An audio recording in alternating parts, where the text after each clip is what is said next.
Heidi. I'm Carla. I'm Chris. You got the girls here. Hey, tell us what you guys did when you heard the news you're gonna do Mayhem.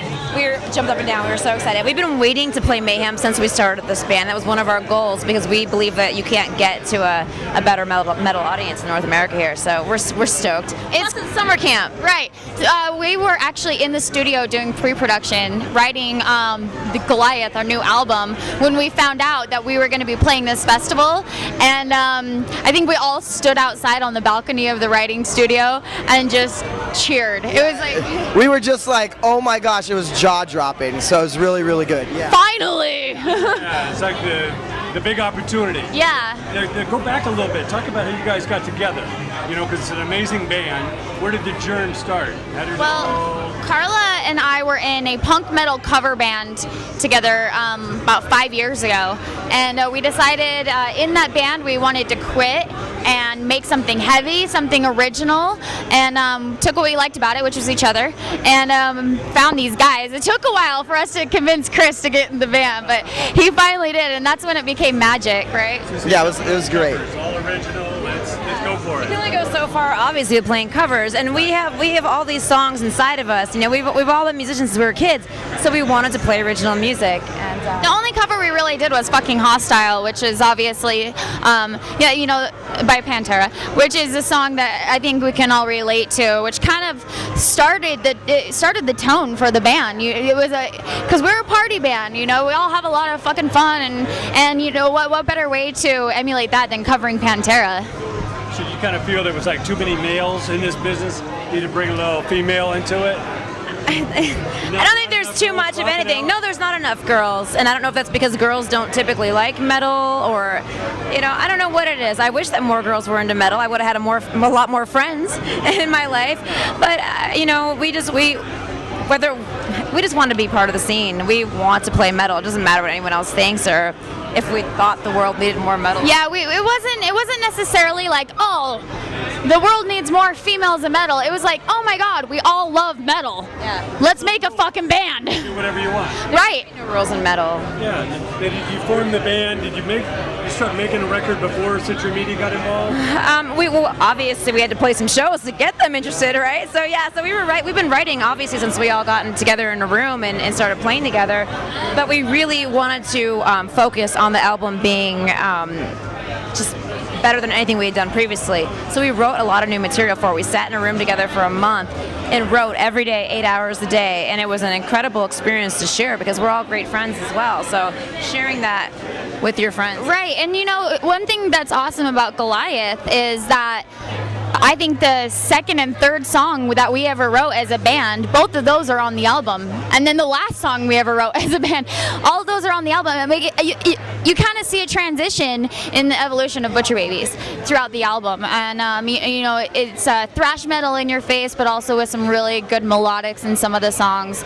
And Chris here beats the fuck out of the drums. Hell yeah. The label pretty much lets you do whatever you do? Yeah, basically, we had free reign of what we wanted to do. They said, the only thing they said was keep it heavy, and I think we captured that big time. It was cool. They gave us we really had a creative freedom, which not a lot of bands get nowadays, and so we were really lucky. And we, honestly, Century Media, they've been family since we met them, and we were in talks with them for a good year and a half for the deal. And so once it happened, it was like, I guess it was a perfect union between the two of us. Sure. I was at the Whiskey, the big kickoff party. Cool. How'd that feel to be on the legendary Sunset Strip with Rob Zombie, Five Finger Death Punch? I took a cell phone picture of our dressing room because ours was right across the hall from Rob Zombie's, and then Five Finger Death Punch was down the hall, and I was like, that's pretty effing cool. That's pretty cool. Yeah, lucky us. It was we Instagrammed that photo. We're like, guess what we're doing? But You know, of course, legendary Sunset Strip is where we grew up.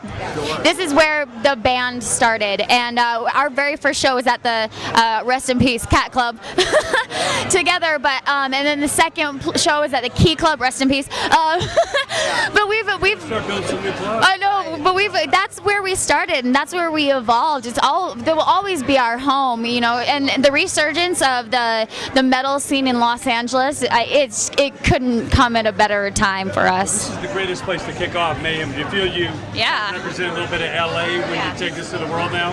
Well, it's cool because in the show, Thrown into Exile, we grew up in the same, you know, playing the same shows around town and everything together. So we're representing the Hollywood scene, the two of us. Wow, that's awesome. Now, was there any words of wisdom on how to master Mayhem or how to survive the hot summer or anything? I think that it's sunblock and a lot of water. That's what we're gonna need for the summer. You gotta have a little bit of tenacity too to fucking be out here every day. You have to have a good. I mean, you really have to want to be here, and that's what's great about us. Yeah, you have to have a great attitude because that sun gets super, super hot, and you start sweating. And you know what? Just be thankful that you're here. That's how I feel every day. Absolutely. You gotta walk through the furnace, you know, whatever it takes. I mean, we couldn't be happier. I'd rather it be blazing hot than cold. So this is great. Our last tour was all through Canada in the winter, dead of winter. So we went from the friggin' tundra to like the Devil's Den. Yeah. So. And go through the snow and the tundra, huh? Yeah, it was that. Well, it was negative 40 at times with the wind chill and everything up in Canada. We couldn't turn off our RV because it would never have started back up again. So it was an experience. So you haven't had a chance to take this to Europe yet? We played the Download Festival last year, and then we toured around the UK. Now, what was like that to walk out and just see a lot of people? The Download Festival was, I think, it was our second big time festival that we've done, but I would say probably one of the coolest moments that we've ever had as a band. You know, being offered to play the Download Festival and then going over there with the legendary Download Festival. I know Carla had been there before. I went there as a fan. I saw it the year that Slipknot and System of a Down played. They both headlined, and as a fan, I knew that this was like, if you could play that festival, you're doing something right. And I went at this dream that one day I could play it. So then when I got to, it was just such an incredible experience. I think that once, you know, we played that festival, and then that's when everything just started happening. So you know, that really holds a special place in all of our hearts. Plus, we got to go to Europe together. I mean, what a better place to go with your best friends? Like, so fun. Well, obviously, there's a lot of young people in the audience looking up to you guys, wishing they were on that stage, wishing they were doing what you were doing. Let's go down the line. Give everybody a little advice. Might be a young girl, might be a guy in the audience saying, I want to do this one day.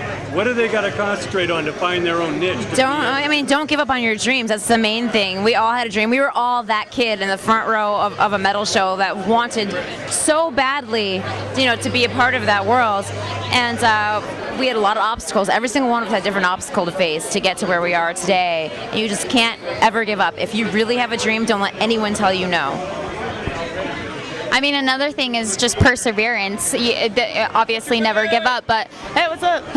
But perseverance. I mean, you have to continue. There will be a lot of people telling you no, a lot of people saying you don't belong. But as long as you believe in yourself and your friends believe in you, as in your band, if you all have the same vision, you'll be great. You definitely have to dream big. You definitely have to work super, super hard. You've got to want it. You've got to want to get out there to make it happen, and I know a lot of people do. And you know, it's tough with all that, and you know, leaving family and behind and situations like that. So you've got to, as Heidi just said, perseverance is one of the biggest things you have to do this. It's amazing. And one.